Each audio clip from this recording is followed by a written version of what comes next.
छात्रों, अब हम लोग चर्चा करेंगे बाल गोविंद भगत शीर्षक पाठ से जुड़े प्रश्नों की। बाल गोविंद भगत शीर्षक पाठ में शामिल प्रश्नों पर अपने इस विजुअल में हम लोग विस्तार से चर्चा करेंगे। सबसे पहला प्रश्न है, खेती बाड़ी से जुड़े गृहस्थ बाल गोविंद भगत अपनी किन चारित्रिक विशेषताओं के कारण साधु कहलाते थे। प्रश्न एक बार फिर ध्यान से सुने। प्रश्न संख्या 1 है, खेती बाड़ी से जुड़े गृहस्थ बाल गोविंद भगत अपनी किन चारित्रिक विशेषताओं के कारण साधु कहलाते थे।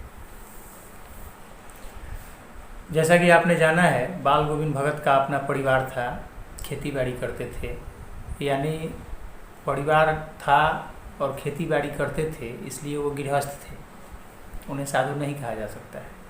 लेकिन बाल गोविंद भगत के व्यक्तित्व में कुछ ऐसी विशेषताएं शामिल थीं जिनके चलते उनको साधु कहा जाता था या उनको साधु माना जा सकता है। साधुओं में जितने गुण होते हैं, साधुओं के जो व्यवहार होते हैं, साधुओं के जो आचरण होते हैं, वो सब बाल गोविंद भगत में दिखते थे, सिवाय इसके कि उनका परिवार है और वो खेती बाड़ी करते हैं। लेकिन उनके गले में तुलसी की माला हमेशा रहती थी, रामानंदी टीका करते थे, तो ये तो खैर उनकी वेशभूषा है, कपड़े कम पहनते थे। लेकिन खेती बाड़ी में जो कुछ भी उपजाते थे, जो कुछ भी पैदावार होती थी, उसको लेकर के सबसे पहले वो कबीर के मठ में जाते थे। यानी हमारे बड़े बुजुर्ग कहा करते हैं, भोजन करने से पहले एक मंत्र बोला जाता है, त्वदीयम वस्तु गोविंदम तुभ्यमेव समर्पये, यानी तुम्हारा ही दिया हुआ ये सामान है, ये चीज़ है, ये वस्तु है, और हम इसको तुम्ही को समर्पित कर रहे हैं।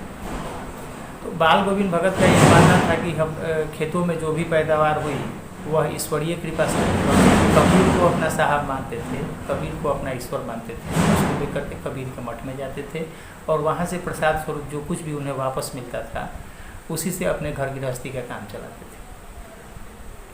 दूसरों की मदद हमेशा करते थे, जैसा कि साधु करते हैं, दूसरों की मदद के लिए हमेशा तत्पर रहते थे और दूसरों से सहायता कभी नहीं लेते थे। ये भी एक साधुओं का लक्षण है कि वो दूसरों की मदद कर देते हैं, दूसरों से सहायता नहीं लेते हैं। तो ये सारी उनमें विशेषताएं थी जिनके चलते उनको साधु कहा जाता था। अब दूसरा प्रश्न है, भगत की पुत्र वधू उन्हें अकेले क्यों नहीं छोड़ना चाहती थी।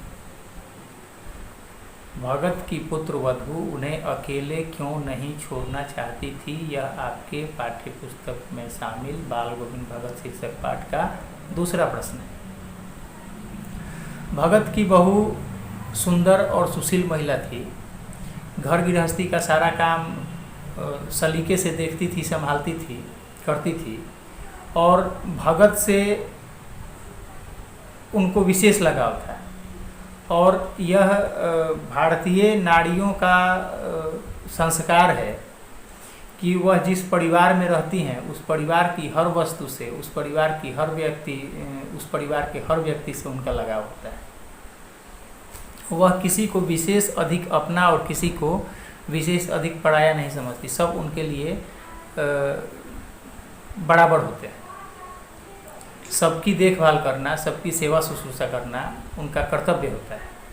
तो भगत के पुत्र की मृत्यु के बाद, जैसा कि भगत जी ने उसके अपनी बहू के भाई को बुला करके कहा कि इसको अपने साथ ले जाओ और इसकी दूसरी शादी करा देना, तो भगत के बहू को भगत की चिंता थी, भगत की फिक्र थी।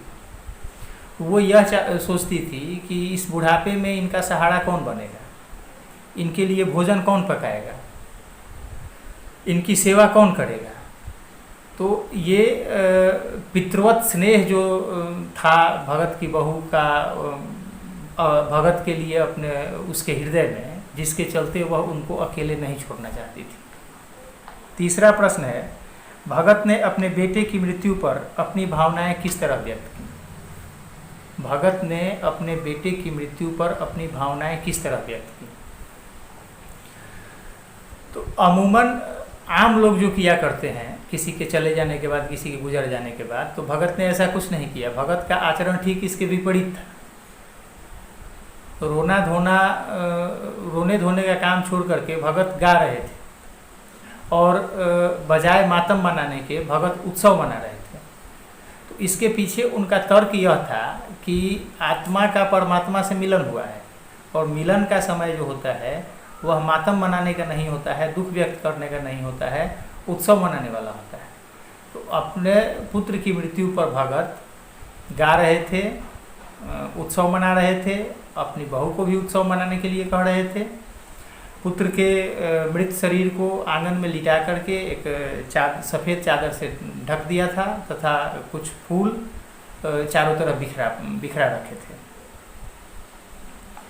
चौथा प्रश्न है, भगत के व्यक्तित्व और उनकी वेशभूषा का अपने शब्दों में चित्र प्रस्तुत कीजिए। ऐसे प्रश्न विद्यार्थियों के लिए होते हैं जिनका उत्तर उनको अपनी क्षमता से, अपनी योग्यता से, अपने विवेक से स्वतः देना चाहिए, क्योंकि आपको अपने शब्दों में इसके उत्तर लिखने हैं। फिर भी भगत की वेशभूषा जो थी, तो भगत जैसे दाढ़ी या जटाएं नहीं रखते थे। भगत बहुत कम कपड़े पहनते थे। भगत जी रामानंदी टीका किया करते थे, जो औरतों के टीके की तरह नाक के एक छोर से शुरू होकर के ललाट के दूसरे छोर तक जाता था। भगत के गले में तुलसी की बेडौल माला रहती थी।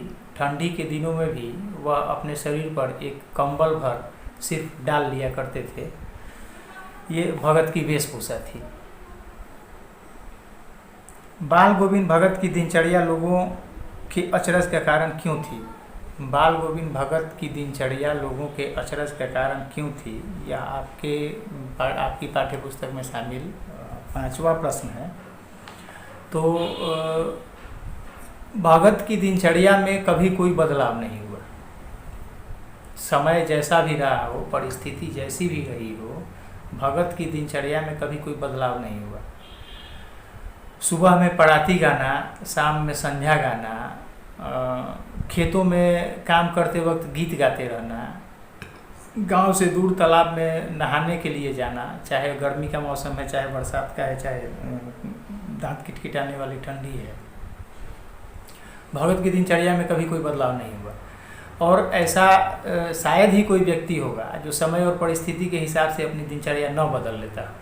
लेकिन भगत इस मायने में एकदम अजूबे थे, एकदम अकेले थे। और यही कारण था कि उनकी दिनचर्या जो थी वह लोगों के आश्चर्य का, लोगों के अचरज का कारण थी। पाठ के आधार पर बाल गोविंद भगत के मधुर गायन की विशेषताएं लिखिए। ये छठा प्रश्न है। पाठ के आधार पर बाल गोविंद भगत के मधुर गायन की विशेषताएं आपको बतानी है। तो बाल गोविंद भगत की संगीत में, जैसा कि हमने अपने पहले विजुअल में बताया था, बाल गोविंद भगत के संगीत में जादू था। और वो जादू ऐसा था कि शाम के समय जब वो गीत गाते थे तो उनका पूरा मोहल्ला उनके घर एकत्रित हो जाता था और उनके गीत की धुन पर नाचता था और स्वयं भी उनके साथ साथ लोग गीत गाते थे। खेतों में काम करते वक्त जब भगत के द्वारा गायन की धुन छेड़ी जाती थी तो आसपास में काम करने वाले, चाहे पुरुष हों चाहे महिला हों, सब उनके गीत के धुन पर सारे लोगों की उंगलियां स्वतः चलने लगती थी। खेत में हलवाहे जो हल जोत रहे होते थे उनका चाल भी भगत के गीत की धुन पर धुन के साथ साथ नियंत्रित होता था। तो ये भगत के संगीत का जादू था कि भगत जब भी गीत गाते, भगत जब भी अपनी तान छेड़ते, तो जिनके कानों में भी भगत के गायन का स्वर पहुंचता, वो सारे लोग भगत के गायन के धुन पर ही अपना आगे का काम करने लगते थे। तो ये भगत के संगीत का जादू था। 7वां प्रश्न है, कुछ मार्मिक प्रसंगों के आधार पर यह दिखाई देता है कि बाल गोविंद भगत प्रचलित सामाजिक मान्यताओं को नहीं मानते थे। पाठ के आधार पर उन प्रसंगों का उल्लेख कीजिए। तो 2-3 बातें प्रमुख रूप से इस पाठ में आई हैं, हालांकि प्रसंग जो है वो मार्मिक ही है। सबसे पहला प्रसंग है जब उनके बेटे की मृत्यु होती है। और जैसा कि आम सामाजिक प्रक्रिया है और ऐसे मौके पर जो लोगों के जज्बात उभरते हैं, उस अनुकूल परिवेश में जो लोग अपनी प्रतिक्रियाएं देते हैं, तो रोना धोना, संतावना देना, दुख करना, मातम मनाना इत्यादि होता है। लेकिन इन सब से इतर भगत जो थे वह गीत गा रहे थे और अपने साथ साथ लोगों को भी या अपनी बहू को भी उत्सव मनाने के लिए कह रहे थे। तो एक तो यहाँ समाज में प्रचलित मान्यताओं का खंडन करते हैं या समाज में स्वतः जो होता है ऐसे मौक़ों पर उससे अलग दिखते हैं। दूसरा, बेटे का क्रियाकर्म अपनी बहू के हाथों करवाना। तो बेटे का क्रियाकर्म अपनी बहू के हाथों इसलिए करवाया कि हमारा समाज जो है वह पहले भी पुरुष प्रधान था, आज भी पुरुष प्रधान है। तो यहाँ सनातन संस्कृति में ये मान्यता है कि औरतों के हाथों से अंतिम क्रियाकर्म नहीं करवाए जा सकते हैं, नहीं करवाए जाते हैं। लेकिन भगत ने इस चीज़ का खंडन किया, अपनी बहू के हाथों अपने पुत्र का अंतिम क्रियाकर्म करवाया। तीसरा है विधवा विवाह। तो विधवा विवाह हालांकि आज के ज़माने में कहें तो कुछ हद तक इसका प्रचलन शुरू हो चुका है, लोग मानने समझने लगे हैं इस चीज़ को। लेकिन जबकि ये रचना है उस समय की सामाजिक परंपरा, सामाजिक बनावट जो थी इस तरीके से नहीं थी और यह एकदम वर्जित था। तो भगत ने इस चीज़ को भी तोड़ने का प्रयास किया है। भगत ने विधवा विवाह की परंपरा को शुरू करने का या उसको कराने का प्रयास किया है। 8वां प्रश्न है, धान की रोपाई के समय समूचे माहौल को भगत की स्वर लहरियाँ किस तरह चमत्कृत कर देती थीं? इस माहौल का शब्द चित्र प्रस्तुत कीजिए। कहा जाता है कि धान की रोपनी और गेहूं की कटनी, यानी धान की रोपाई और गेहूं की कटाई जो है वह बहुत मुश्किल कार्य है कृषकों के लिए। बहुत मुश्किलें आती हैं और आसान नहीं है एक तरीके से। जो लोग खेती करते हैं वो लोग बेहतर इस चीज़ को जानते होंगे, समझते होंगे या देखते होंगे कि कैसे धान के पौधे जब लगाए जाने होते हैं तो पूरे खेत में कीचड़ किया जाता है, हल्की मिट्टी में पानी चला करके, और फिर उसमें महिलाएं या पुरुष एक एक करके धान का पौधा लगाते हैं। ठीक है, तो कुछ लोग अलग से उस पौधों को देने वाले होते हैं, कुछ लोग लगाते हैं। कीचड़ में पूरा बदन सना रहता है, एक एक पग बढ़ाना मुश्किल होता है, उसी में वो काम करना पड़ता है। तो वैसे दुष्कर माहौल में भी, उस दुष्कर परिस्थिति में भी भगत जब धान की रोपनी के समय गीत गाते थे तो खेतों में काम करने वाली जो महिलाएं होती थीं, जो धान की रोपाई करती थीं, उनकी उंगलियां जो थीं, उनके हाथ जो थे, वह भगत के गीतों की धुन पर चलने लगते थे। खेत में काम करने वाले हलवाहे जो हल चलाते थे, वो उनके हल और बैल भी जो होते थे वो सब भगत के गीत की धुन के साथ चलने लगते थे।